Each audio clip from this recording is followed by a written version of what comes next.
Hey guys, what's up? It's me, Thomas. Today we're back here with the kill count. Today we're here with 2021's VHS 94. Yep, this is basically the film that revitalized VHS and brought us 3 more movies. So yeah, it took a while to get here, after, well, 9 years to be more accurate, I guess. So, let's take a look back. We got about, I think, 4 stories here. There's the Ratma, the Wraparound, the, video camera girl. There's a lot. So, heads up. Be sure to like, subscribe for more. Hope you enjoy. Let's go. Welcome to the Kill Count, where we tally up the victims in all our favorite horror movies and show you how they were made. I'm James A. Janice. I'm Chelsea Rebecca. And I'm Zoran. You can have pizza anytime. Gavoyage. And today we're looking at VHS 94, released in 2021. After the critical failure of VHS Viral, hopes for a sequel seemed slim. But 7 years later, producer Brad Miska decided to reboot the franchise. I just remember a long time ago Simon saying, like, maybe it's too soon to do VHS 3.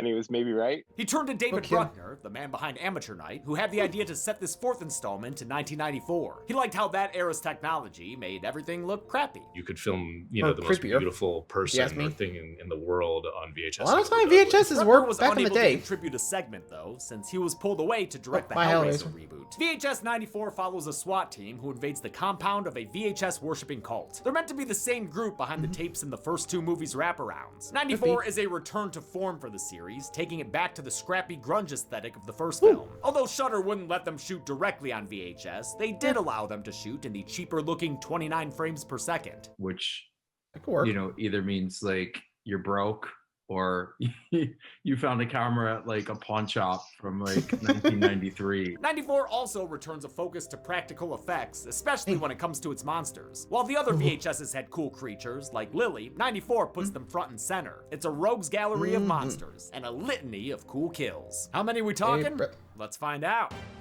Good afternoon, and welcome to DMP News. In a breaking report, the serial killer known as the Baker has been tracked to a local mall. Zoran Gavoyage is on the scene. That's right, James. I am here at a local mall where the baker has been cornered and the entire place is in a full lockdown. Police are not allowing anyone in or out. But more importantly, I want to add that you are coming in silky and crystal clear right now. That's thanks to today's sponsor, Raycon, and their updated everyday earbuds, which add active noise cancellation and multi-point connectivity to their already great sound quality, which rivals some of the biggest names in premium audio. And you're a big personal fan of Raycon, aren't you, James? They're my daily go-to, Zoran. I use them while I'm working out, or hardly working. And thankfully, they cover all of that with 32 hours of battery life in the case, plus a wireless quick charge that gives you 90 minutes of battery off of one 10-minute charge. You can even use the wireless charging through their new protective covers. Well, that's just delightful, James. But what's less delightful is that it appears the baker has escaped through a jewelry store back door and is actually making his way to us right now. Okay, Run away! Well, I guess every kill also begins with K. And in other news, you can go to buyraycon.com/deadmeat to get 20 to 50% off. That's right, you can get up to 50% off when you use buyraycon.com/deadmeat. 1994 saw the end of Nirvana, the release of Pulp Fiction, and the Republican Revolution. How many kills did it have? Let's find out and get to them. Yeah, there is gonna be a lot of 94 references, or at least from the 90s. I should have said that. My bad. Oh, it's gonna be interesting. So let's just see the monsters. Up 94. Let's go. The movie begins with a production card, and then another, and then another. And would you motherfuckers believe me if it's 7? There are 7. I joke, but I do love to see people pitching together to make a movie. An eyeless lady in white is tripping balls and counting down. 5, 4, 3, 2, 1. Happy New Year! Or, old year, because it's 1994. This tape is video evidence for a drug bust being done by an amped-up SWAT team. It includes hot-headed Officer Slater and his combative co-worker, Petro. There are also a bunch of people with real dumb names, like Sprayberry, Spivey, and Orsler. We're nearing Jason X territory with these. Cameraman Gary is documenting everything according to the officer's rules. 29.9? means erase the fucking tape. Sorry, bud, but that No ain't lies. happening in this franchise. People telling on themselves all over the place. Dumbass Dante. Gary follows the team as they raid this warehouse of horrors. There's all sorts of shit here. Check it out. All are welcome. Oh, holy shit, a talking plane! The creepy, gloopy voice over the loudspeaker talks about a signal, calling it salvation and all that shit. Ain't much salvation for the eyeless corpse they find, who will never watch another VHS again. Huh, looks like that guy's name was Tom and he worked at a video store. Was he one of ours? Did we hire a Tom? The team ventures further into the compound and stumbles upon an IKEA living room display. Work at a video features store. a pillar of TVs Work at a video game store, but not that. All of whom are victims of having too much screen time. As the team makes a plan, Gary zooms in on a TV screen to learn about something called the net. Millions of Americans have personal computers and can access the net for a modest monthly fee. I think I'll stick to my telephone for now. Yeah, and then those get the net, and then you won't be able to unstick yourself from them. Like so. Speaking of which, Soren, put that away, man. You got the first segment. 1 second, I'm doing something here. It's the What are you doing? Oh! Yeah, thank He you. can pick himself up from daycare. Let's go! The first segment is Storm Drain, which takes the form of a local news broadcast. The citizens of Westerville, Ohio have been catching glimpses of a sewer-dwelling creature dubbed the Rat Man. What's he look like? This amateur sketch. And that is a great reference to the early viral Yeah, video true. about the Mobile, Alabama leprechaun. Where's the leprechaun at? Who else saw the Rat Man say yeah? Yeah! Storm Drain was written in... Oh yeah, I remember that. I think we all remember it was like the weird drawing. It was like, everyone see the leprechaun say yeah, yeah! I actually remember that from like World's Dumbest. I don't remember exactly what episode it was. Might have been Performers? I don't know, but yeah, it's kind of funny. Also, there was the Mothman in Vermont. There's that, and Bigfoot. Don't forget Bigfoot. You always see those strange creatures. Kidding. I'm kidding. Anyway. Directed by Chloe Akuno, who made her feature film debut the following year with Watcher, starring Micah Monroe. This segment is an excellent recreation of local news. Even though it's edited, the style and tone fit the franchise aesthetic much better than the slick documentary style of Dante the Great. Akuno took a lot of inspiration from Wreck, another found footage movie that followed a reporter. She was also influenced by the documentary Dark Days about people who live in the New York subway system. Field reporter Holly Marciano is on the scene, interviewing townsfolk who range from burnouts to Bible thumpers. Well, I believe it's a sign from Jesus. It's time for sinners and elitists to get what's coming to them. Oh, and Camo Santa, who's, yeah, you don't want to be on his naughty list. Holly works with her coverage-concerned cameraman, Jeff. So do you want more B-roll of the forest? No, you're right. We need to branch out. Wouldn't want this film to get too sappy. Oh, come on. Don't tell me you're sick of more puns. Oh, boy. It's good to be back. Hey, punch him. Their Channel 6 news producer wants more in-depth footage, forcing them to venture into the titular storm drain. Oh, so typical of Channel 6 news. Always wanting stories about things living in sewers. Holly heads into the tunnel and finds evidence of a sewer slumber party. Do any kids live down here? Living? No. Dying? Yes. Maybe thanks to that, Fucking clown. Yeah, that guy gets it. Holly becomes inspired to do a story about people living in the sewer system. Like you do. And while it does seem she has some genuine concern for them, also there are some fringe benefits. Don't you want to do something that will make a difference, Jeff? That will, like, I don't know, help people? Help you get your Pulitzer, right? Well, I guess that haircut isn't the only thing Holly has in common with Gale Weathers. Also, shout out to Anna Hopkins, who does a great job in this role. The news report turns into a horror short real fast as they walk deeper and deeper into the sewer. Oh, must be near Pleasant Piazza based on all the spray emotes. Peely's missing! No! They filmed a lot of this segment in a real storm drain in Toronto, making it as scary to shoot as it is to watch. We were in a real storm drain, and I always had to be the first person, like, because the camera was behind me, so I had to walk into the storm, and I was like, I don't want to shoot. Akuno wanted to recreate... Yeah, that's honestly would be a little nerve-wracking, because you never know what's down there, you know? Like, I mean, rat snakes, you don't know what spent down those storm drains.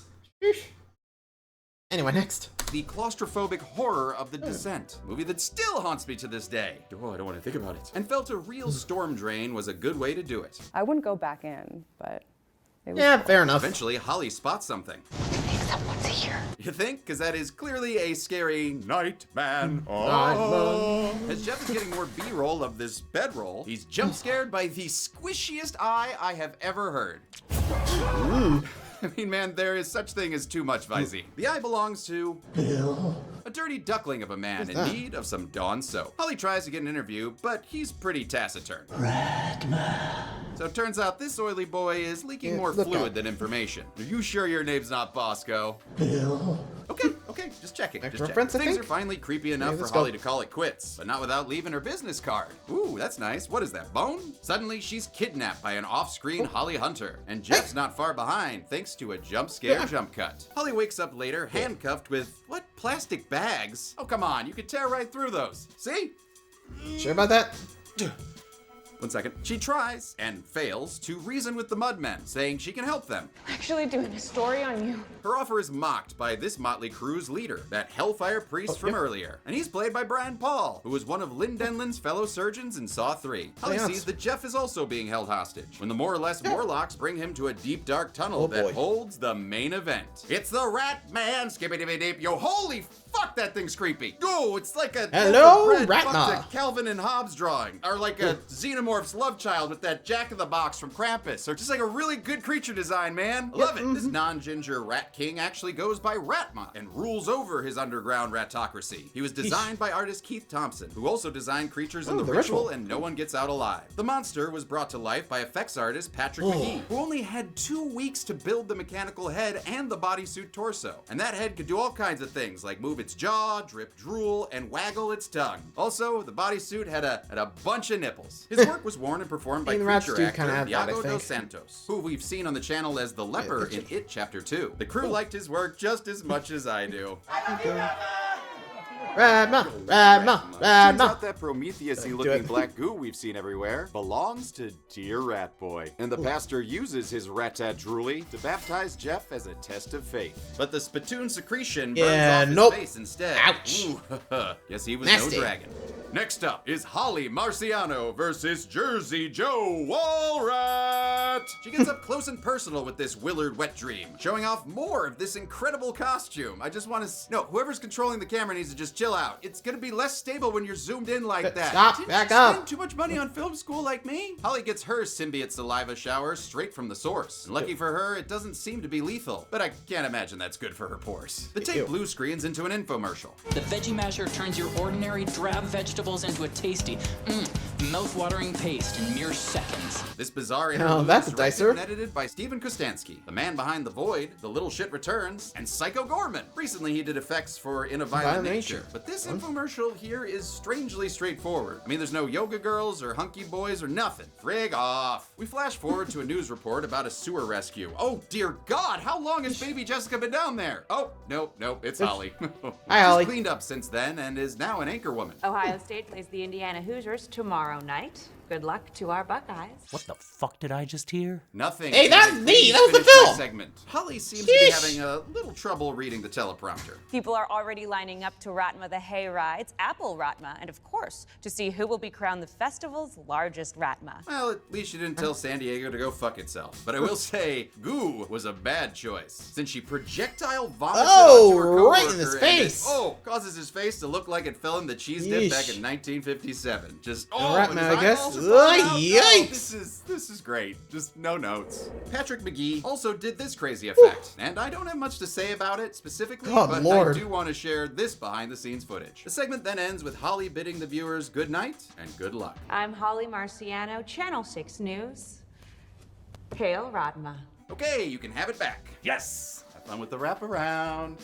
Bye-bye. In the spooky VHS compound of doom, Petro leads Spivey and another officer named Nash down to the lower levels. They discover a makeshift church filled with bodies in the pews. But these ain't Those are kill mannequins, counts, not kill count actual props. people. This kind of shit overflowing from my closet. Looks like the Church of Saturday Sales. This wraparound, titled Holy Hell, was written and directed by Jennifer Reeder. She was excited to create a more traditional horror story than her usual, more experimental fare. She wrote the segment around their prop warehouse location, which already had these church pews, that airplane, and a bunch of lazy boys. When it came to the VHS cult, she was inspired by David Cronenberg's Videodrome and the danger of underground cult videos. Pipe organ music plays us into the next tape, The Empty Wake. It takes place at the Jensen Funeral Home, where a wake is being held for Andrew Edwards. His family has requested the service be filmed, hence the cameras everywhere. Great coverage, too. But two shouldn't you see those stationary tapes angles on for sticks and a third camera that's handheld. I love the funeral home setting. They've always creeped me out, and Haunting at Hill House didn't help with that shit. This is a big night for new employees. Also, the fact that we're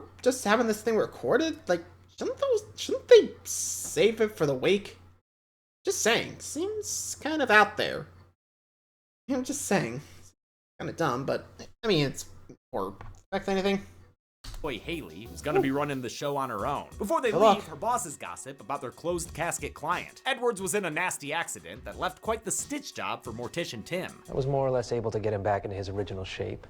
Pity about his face and head. Haley waits for the wake to begin, but no one shows up. The only thing coming is a storm outside, which ends up knocking out the power. Oh, fuck that, man. Haley grabs some emergency candelabras, and when the lights come back on their own, the casket ain't where she left it. She gives it a knock-knock, and the coffin asks who's there.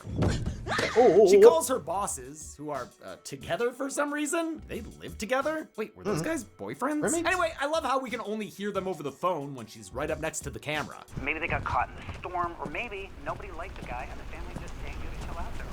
That kind of verisimilitude goes a long way. Take note, Dante the Great. Her bosses assure her that Edwards is definitely dead and blame the noise on gas escaping his body. The Empty Wake was written and directed by VHS veteran Simon Barrett, who wrote segments and the wraparounds for the first two movies and directed the second film's wraparound himself. He was hesitant to return to the genre. I hate shooting found footage, and I really hope to never do it again. He was won over by the theme of setting all the shorts in the same year, and because he'd get to do a segment instead of the wraparound again. For Empty Wake, he wanted the cameras to start off stationary and become more dynamic by the end. Due to COVID restrictions, they actually shot in the Holiday Inn where the cast and crew were staying and quarantining. Production designer Josiah McKenzie built 3 fake walls against the side of an existing room. They had lighting effects outside their fake windows to simulate a raging storm. Haley grows curious about Edwards and his accident, but because it's 1994, she has to use a landline phone to call a friend and ask her to look up the accident in a newspaper. She even has to hang up and have her friend call back later. That's how long it took to Google something back then. She hears more knocking, but not from the coffin this time. It's the one and only arrival at this wake. Are you family,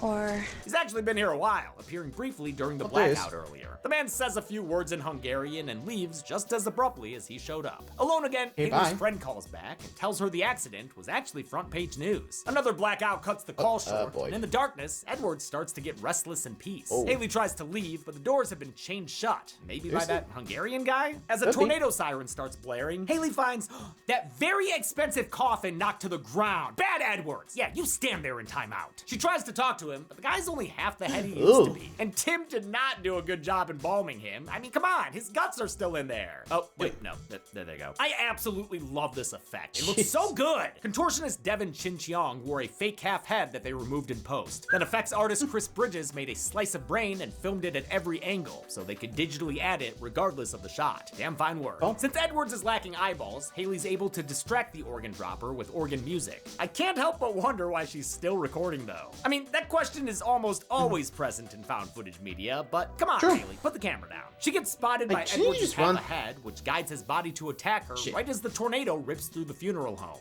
To achieve this moment, they fire 2 air cannons loaded with a mixture of dust, fake glass, cork, and balsa wood. When the camera comes to, Edwards has been crushed beneath the rubble, and I'll count. He was undead, and now he's dead again, Buck Cherry style. He's joined on the count by Haley, who's got a zombie walk going on. Looks like she's been turned into one of the undead too.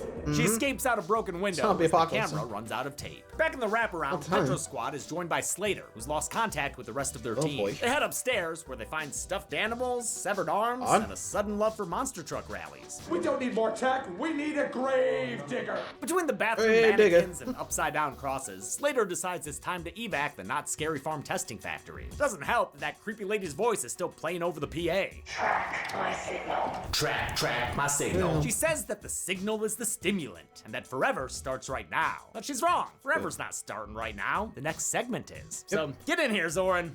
Wait, I get to do 2 segments? Wait, I'm surprised it's not Chelsea. Yeah, well, we were gonna have Molly do it, but she partied too hard last night. Stupid alcoholic dog. Hey. The next segment, the subject, begins with a dude who's been turned into a Toy Story spider baby. He then freaks out and bursts into flames. Another unsuccessful experiment. Gaga, gaga. 2 months later, Frankenfreaky creator Dr. James Sinedra finally gets a better mic. Keberhasilan agaknya sudah di depan mata. The Indonesian scientist is making human-machine hybrids, or as he calls them, neo-humans. Whoa. And that kind of work ain't exactly above board, which is why he's operating out of this basement laboratory. He's kidnapped 2 more patients for his experiments, a male and a female, whom he calls subjects 98 and 99. I kind of ran out of ideas there. He begins his operation on Charles Xavier's sister, and when the tape starts back up, it's from the perspective of 99. Happy born day to you. Happy born day to you. You look like a monster, and your arm is gone too. Oh shit! In her eyes, we witness Dr. James making sure his bone saw's ready in order to chop off this subject's limbs with abandon. No kill graphic yet, though, since as of now, he's still alive! Yep, there we go. Somehow, the TV starts playing, and it happens to be a news report about 99's kidnapping. Yes, but about the TV turning on. Just nothing there? We're gonna ignore that? It is time. Cool. Okay. Cool. Dr. James wants to give her a drill bit lobotomy, but she fights back, so he decides to put her down for good. He's interrupted by the arrival of the cast of The Raid. Ooh, and look, they come with their own cameraman. Pastikan kamu merekam semuanya. Sweet, second angle, and one that's not of dubious ethical origin. Their leader, Captain Hassan, confirms James's identity, but he's not there to take prisoners. Instead, the officers execute him on the spot in an act of street justice, and it leaves cameraman Jono pretty comedically shaken. What? The cops split up to look for survivors, and Jono discovers our POV antagonist, who we only know as S.A. Thank you, self-turning on news report. Jono recognizes her as the missing girl, but she's so messed up that Captain Hassan says she ain't got no soul. She looks super bad. So he decides to put her out of her misery. Saya tidak akan bawa benda ini ke hadapan orang tuanya. A convenient blackout gives Subject 99 a chance to adorably crab walk away. The cops try to leave the way they came. They set off an explosive booby trap that blows 2 officers to smithereens. And yeah, I guess this guy's technically still moving, but I'm gonna assume he's gonna bleed out. Bye-bye. A recording starts playing, revealing they've triggered Dr. James's contingency plan.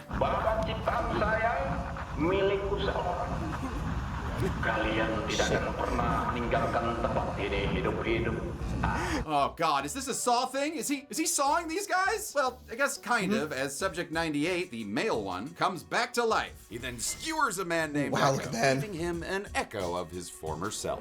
Jono QuickTime dodges his next attack, but 98 makes short work of 2 more cops, Django fetting one while Dookuing the other. Hassan comes to Jono's rescue as 98 gets his blades into another officer and saws his head off. Oh, I knew this was a saw! Oh, and then he throws it at the camera. Right in the head. Oh, bro, sick edit point.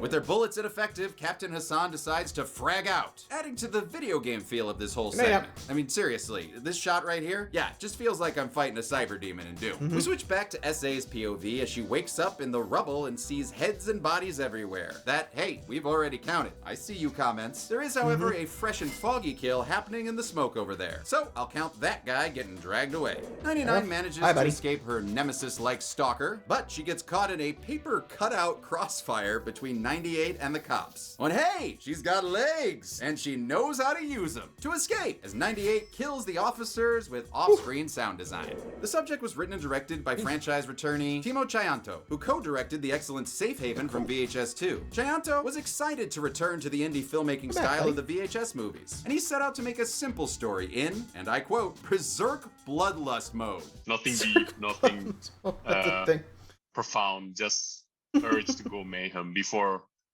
I grow too old and too comfortable. I can't wait for my midlife berserk bloodlust crisis. Watch out. S.A. finds herself in Dr. James's study, which has the blueprints for a BFG, a save typewriter, and Alfred E. Newman? No, wait, that's just the top of her head. And she verifies it by looking in the mirror. She doesn't like it. Oh, side note, how the hell did this guy recognize her earlier? I guess he's just really good at picking out a chin in a lineup. Look out, Bruce Campbell. Further inside, you got me. I don't even know how that worked, but whatever works, I guess. Anyway, next. 99 discovers a friendly head with a cyborg Spidey eye patch. As well as 3 failed test subjects, which include a she-borg who belongs in a morgue, a henchman of the Tall Man, and this bloody Saw 4 poster head. And there's one Ripley clone in the back who still has some life in her, so S.A. mercy kills her by pulling the plug. Oh, so it's okay when she does it, but not when the commander suggests it. She's attacked by one of the officers, but Agent 99 gets smart and grabs a machine gun arm. Barrett Wallace, eat your heart out. She uses her proto-Mega Buster to shoot one guy with a super delayed reaction from himself and the the blood squibs. Then she shoots through another officer's head until it's a spurty mess. Yep. Oh yeah, we're So in much full gun. video game mode now. Oh, speaking of which, starting in December, Zoran will be doing video game kill counts on the first Friday of every month. Yeah, and I'm starting with Resident Evil. We hadn't announced that yet. Oops. SA says, dead or alive, you're coming with me to her Hear human that? shield that We're helps seeing her shoot 3 more officers Fridays? to arrive. Then she throws It's the video body at a games. 4th guy Nice. and makes him do a little dance, make a little blood, and get down on the kill count tonight. Hell 2 more yeah. cops show up, but they've got a 99 problem because this bitch is one badass when she uses her new arm to launch a grenade into one of these guys' pockets, blowing up both her attacks. Another officer brings a knife to this gun show, so she tells him to pipe down. Ooh, right 99 through the runs head. into Jono, who refuses Also to the hurt fact- such a lovely chin. Turns out the two have a lot in common.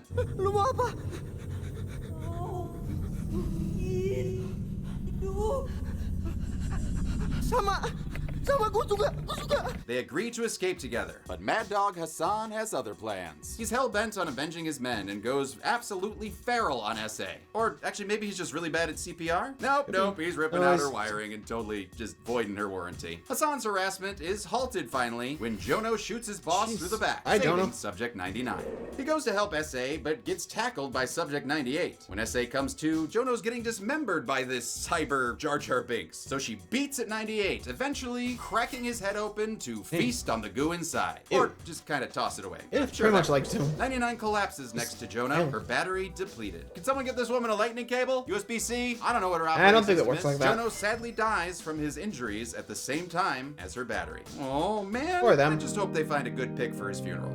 99 won't be going on the count, however, since a security feed shows her waking up and advancing to the next level. Player 2 has left the game. The wraparound returns with a kill graphic since Oh, bye, cameraman Gary. Gary is dying on the ground. Petro and Nash damn. watch it impassively. It seems like they might not exactly be on the up and up. Forever starts right now. They start calling out to the rest of the team. Arsler! But none of them can be Arsler to answer. And while walking past some TVs, he becomes entranced and falls to his knees?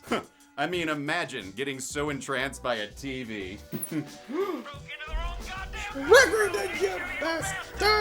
Hi, Chelsea. All right, my turn now. The final segment, Terror, begins with a blaring alarm. We're at a makeshift military base outside of Detroit, Michigan, but these D-bags aren't D-Town's Say hello to the finest. ultranationalists. This is a propaganda video for the First Patriots Movement militia, a group of gun-toting white supremacists. It all That feels too. like a Why does I chaos call it realm version of the ultranationalists? Red Green Or a Show. war. They're led by their self-described Herr Commandant Greg. Damn, Hey, Greg. Gus from Recess took a hard right turn after graduation. We will take it back, America. And remember, if the women don't find you handsome, they should at least find you handy. Greg, you can't. Oh boy. Yep. Yeah, these types of people. Feel bad for some people, but others would be like, you know, I'm just gonna enjoy you dying. That's pretty much this, you know? You guys think. Hey, you move it along.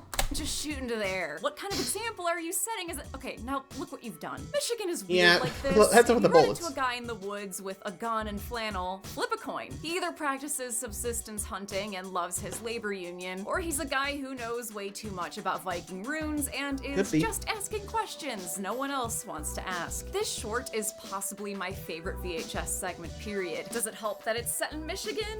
Yes. Probably. But I also think it feels the most Go like blue. an actual videotape. I've been ingesting a bunch of old family tapes from the 90s, and the magnetic bleed and haze is spot on. Yeah, this in is an attic definitely in it. their barn, they have a holy holding cell covered in homemade crosses and garlic, making this a strong Yep, we got a contender for vampire. the stankiest VHS location, at least until we get to Ozzy's dungeon. They're holding an unnamed prisoner whom they refer to as the Beast. They blow his brains out with a shotgun, but he doesn't get a kill graphic. This execution Yeah, is he's a not daily dead. occurrence that's used to keep him in check. Well, at least they have a hobby. See, the Beast might not look it, but he's actually a vampire. And he technically sparkles in sunlight. If you count one giant sparkle, that's Hey, the watch this. temperature of the sun. To test this effect, they collect some of his blood and inject it into a bunny. When it touches Poor bunny. daylight, it goes off like a killer rabbit Boom. holy hand grenade hybrid. This is like if J. Pretty Robert much. Oppenheimer was played by your uncle you had to block on Facebook. The First Patriots plan on using this reaction to attack the McNamara Federal Building in downtown Detroit. We detonate the abomination. That building, the real one, not whatever Toronto structure they filmed here, was actually the site of a real-life incident right after 9/11, when a federal officer was killed in the lobby by a guy who was mad he couldn't take his gun inside. This fictional attack is the first step in a plan to overthrow William Jefferson Blythe III's regime, and they don't care about potential collateral. They got a daycare. They got a daycare. Oh. Okay. This movie came out in 2021 and was obviously influenced by the political landscape of 2020. In fact, January 6th happened during the segment's pre-production. Writer-director Ryan Prowse was specifically inspired by the 2020 plot to kidnap Michigan Governor Gretchen Whitmer. But this kind of thing is also accurate to the time period. The early to mid-90s saw violent conflicts involving federal forces like Ruby Ridge and the Waco siege. Those two raids did not go great and inspired anger with the feds, culminating in 1995 with the Oklahoma City bombing. That seems to be terror's biggest inspiration, particularly the detail about the daycare center. All of this actually impacted my life directly. My mom did clerical work in the McNamara building in the early 90s, but went back to school to pursue another line of work, partially because of threats like these. These guys could have probably for the best. Vampire blood. To arm their holy warriors, Greg calls in reinforcements. None other than Officer Slater from the Wraparound. Lots of cops are ready for you, Patriots, to take the feds down. Hard. I feel like Greg secretly yearns for the stage because he gives another speech, this time about their divine call to action. This man heard Wutan's clarion call to action, and he did his part. Wutan is another name for Odin, Norse god and ruler of Asgard, occasionally played by a bored Anthony Hopkins. You can see Odin's rune reversed on the militia's insignia. The two branching paths of a Norse god. The appropriated. Yeah, honestly, I don't know how Odin would react. Be like, what are you doing with my logo? Knock it off, you racists. Honestly, that's kind of a thing for, like, races. They use Viking stuff since, like, I just seen as the white supremacists, I guess? I don't know. I mean, I always heard, like people use, like, Viking symbols to do that. I mean, that's what I've heard, but I don't know if it's accurate or not. But anyway, moving along. By white supremacists, or join Fire Emblem heroes as a waifu with gigantic honkers. That night, Greg decrees they celebrate the coming battle with righteous cleansing. We will get cork high and bottle deep. Okay. We're gonna get fucking wasted. There you go. Hell yeah. Our Patriots get absolutely slizzard with whatever mix of rubbing alcohol and fruit juice is in that jar. Never rest, only peace. Never rest, only peace. Weird chant. We'll workshop it later. Also, I was gonna joke that all of this is what happens when you don't have internet, but Prowse's depiction of white power groups was partially inspired by the documentary Skinheads USA, which he described as both hilarious and terrifying. Cameraman Bob enters the Beast's living quarters, where the only sober man on base, Steve, is keeping watch. You don't want to piss on him? Well, what the fuck is wrong with you, man? The fuck is wrong with you? Why do I keep picking the segments with piss stuff? It doesn't take long before Steve is cajoled into messing with the Beast by Bob. Jump of the week. They wind up sounding like us yelling at Daisy Edgar Jones at the end of Twisters. Kiss him! The next morning, the group is roused from their hangovers by alarm bells. Seems like the Beast got loose last night and killed one of their own, Hi, Terry. a guy named Terry. Terry's fucking dead. Greg frantically calls for a head count of everyone outside, and a severed head is tossed out in response. I think this guy's name is agreed something. Here. It freaks out one guy so much he goes full ATF and just starts blasting, killing one guy with friendly fire. He only stops shooting when he's put down with 2 bullets to the head. Steve is revealed to have survived and tries to come outside, which isn't the best idea. You're covered in vampire blood! He immediately explodes, and the blast knocks over these 2 guys on the left. Since we never see them again, I'm just gonna go ahead and count them as dead. Why not? Terror has a ton of stunts and pyrotechnics, which Prowse called a childhood dream come true. They did have to deal with cold weather though, since they shot in February in Burlington, an hour outside of Toronto. Sometimes their fake blood would literally freeze in the tubes. Greg leads the surviving militia members on a vampire slaying expedition. He seemingly clears the attic, but when this guy Tom tries to go up, a fully transformed Beast appears and fucking tears his face off. The remaining trio gives chase, but another dude named Jimmy is killed when the Beast repeatedly bashes his head into the ground. Bob freaks out and starts firing, accidentally hitting Greg in the process. We get a close second look at the vampire's Reaper-looking final form as he knocks the camera to the ground. This is an excellent practical creature effect that I almost forgot about. Ratma just casts such a large shadow over the rest of this movie. After his success with Ratma, Patrick McGee was hired to make the Beast. He had even less time for this one. Only 11 days to do everything 11 from days for punching this in the guy? hair to 2 gooing weeks up for the Ratma. mouth. He designed a vampire maw the Superformer controlled by sticking their hands inside and waving them around. And open. Nice. And close. And a big open. There you go. Nice. The Beast helps himself to a big bite of Bob and leaves him looking like Two-Face. Then the vampire proceeds to drag the injured Greg into his own holding cell. As the Hair Commandant proclaims Christ is King, sunlight hits the Beast, igniting him and wiping out Greg and the whole compound in the process. Oh, okay. Alright, I gotta finish the wraparound. I can't stop. Detroit was mentioned. I can't stop. I know. Chelsea. Okay, don't hurt yourself. Love of God. Yep. Thank you. Bye, Chelsea. The compound where Spivey's been getting the eye-popping treatment. Slater is tied next to him. He's being held hostage by Petro and Nash, who reveal themselves as members of this cult that just really loves movie night. You know? They confront him over his alt-right connections and let him know how this tape is gonna end. We're the final girls. You're our final kill. I don't love the dialogue here. It's laid on a little thick. We deal in contraband content, strictly VHS. But I do love this kill, as Petra beats Slater's head with the camera until it's nothing but a bloody pulp. Ew. The movie ends as the two ladies talk about their latest tape. What should we call it? Oh, I know. You could call it Title Card. There you go. How many Ratmas did this bout of Ratmas Ratma? Oh boy. Let's find out and get to the Ratmas. Kill count. Ratma. No, this is a tape. Ratma. Ratma. Tape. Ratma! Why do you keep saying Ratma? Kill Ratma. Oh boy. Poor Josh is next. Alright, let's see what happens. Alright, Josh. Thanks for watching the house while we're gone. Yeah, anytime. No problem, buddy. Enjoy the new augmented reality headset I got. I actually downloaded a game you might enjoy. Just ask it to open Josh's present. Sure, Josh's I'll present. try that out Okay, while I'm waiting for my Dragon Dash order. Now go, have fun. Yeah. Just gonna lay low a little bit after the Wonka kill count backlash. Get that. You know, I just thought. Has he even covered that? I'm curious. No. Chelsea wants to go. All right. Call me. Coming, honey. All right, see you. Bye bye. All right, let's see. Launch Josh's present. Welcome to Kill Counter. Cool. Game that's also my job. Great gift, James. Ready, set, count. Go. Wait, how do I... Huh? Oh, there's one. What the hell? So I just point and... What? Okay. Oh, I can do this. Oh, and my food's here. Nice. I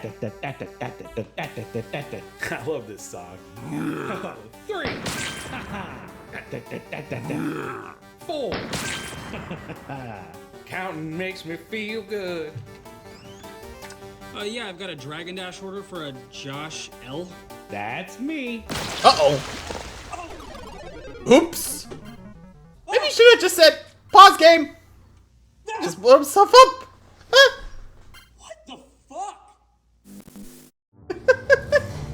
Whoops. We counted 53 kills in VHS 94. The victims consisted of 43 men, 9 women, and 1 unknown head in a bucket, giving us a more than 4-to-1 ratio of dead dudes. Dang. That body count puts 94 just ahead of its predecessor, but VHS not enough 2 for is 2. still the reigning champ of the series. The we'll kills get that per close, but segment we'll see. broke down like this, with the subject responsible for just over half of them. Timo reigns supremo. With a runtime of 103 minutes, VHS 94 had a kill on average every 1.94 minutes. And with 5 segments, including the wraparound, the movie had an average of 10.6 kills per segment. We'll give the Golden Chainsaw for coolest kill to the news anchor. It's such an unexpected and graphic way to end the first segment. You gotta love all that spurting goopy goodness. There's a reason this was up for best kill at the first ever Dead Meat Horror Awards. Dole Machete for lamest kill will go to those 2 militia members killed in the explosion. Yeah, we're not even sure they're dead. sure they died? What do you mean shrapnel? Where the heck did those guys go? And that's it. VHS 94 was released in 2021 and was Shudder's highest viewed movie premiere ever. Until it was surpassed the following year by its sequel, VHS 99. We'll look at that next week after a Sunday special, but until then, I'm James A. Janice. I'm Chelsea Rebecca. And I'm a man whose wrestling coach refused to learn his name and called him Zucchini Garage Sale instead. Really? Wrestle sometimes, Zucchini? Oh, and this has been the kill count. Come here. Wrestle. Kill count. Sorry, What is it that you wish for? Is it a date with Wishmaster. your friend? How about dinner and a movie? How about hot dogs and a ball game? Is it to meet your favorite actor? Irreplaceable. One of a kind. Hey. Perhaps Pretty it's good. for an underrated horror movie to finally be on the kill count.